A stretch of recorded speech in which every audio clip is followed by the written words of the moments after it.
நம்ம கூட சிரிச்சு பேசி பழகக்கூடிய அத்தனை பேரையுமே நம்ம நமக்கானவங்களா பார்க்கிறோம். அதுதான் நம்முடைய மிகப்பெரிய தவறு. பூவோடு சேர்ந்து நாரும் மணக்கும்னு சொல்லுவாங்க. நாம யாரோட இருக்கோம், எதோட இருக்கோம் அப்படிங்கிறதுக்கும் நம்ம வாழக்கூடிய வாழ்க்கைக்குமே நிறையவே தொடர்பு இருக்கும். நம்முடைய பிறப்பு இறப்பு என்பது தன்னிச்சையானதா இருக்கலாம். ஆனா நம்ம வாழக்கூடிய வாழ்க்கை தன்னிச்சையானது கிடையாது. அளவு கடந்த விதத்துல சில பேர் மேல நம்ம வைக்கக்கூடிய அன்பு நம்முடைய வாழ்க்கை ஓட்டத்தையே மாற்றக்கூடியதா மாறிடும்.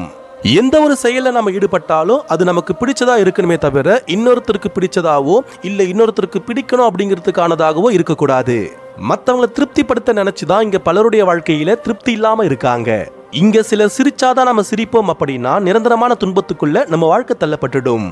மத்தவங்களுடைய பிரச்சனையை நம்முடைய பிரச்சனையா மாத்திக்கிறது தான் இங்க நம்முடைய மிகப்பெரிய பிரச்சனையா மாறிடுது. யோசிச்சு பார்த்தா நம்ம நமக்காக அழுததை விட நம்மளை சார்ந்தவங்களுக்காகவும் நம்மளை சார்ந்தவங்களாலையும் தான் நம்ம அதிகமா அழுதிருப்போம்.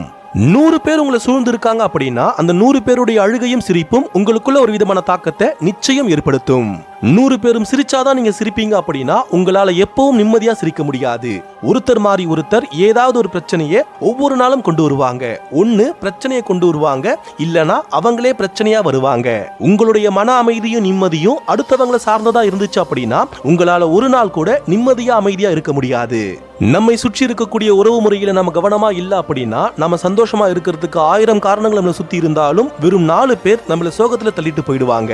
நம்ம கூட சிரிச்சு பேசி பழகக்கூடிய அத்தனை பேரையுமே நம்ம நமக்கானவங்களா பாக்குறோம். அவங்க பிரச்சனையை நம்முடைய பிரச்சனையா பாக்குறோம். இதுதான் நம்முடைய மிகப்பெரிய பிரச்சனையா மாறுது.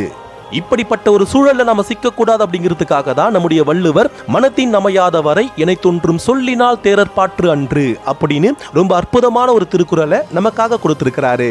அதாவது உள்ளத்தால் தம்மோடு பொருந்தாத வரை சிறிதளவும் அவர் சொல்வதை கேட்டு நம்புவது என்பது முறையன்று. மனசளவுல நம்ம கூட பொருந்தினவங்க நம்மளை கஷ்டப்படுத்தியும் பார்க்க மாட்டாங்க, நம்மளை கஷ்டமாவும் பார்க்க மாட்டாங்க.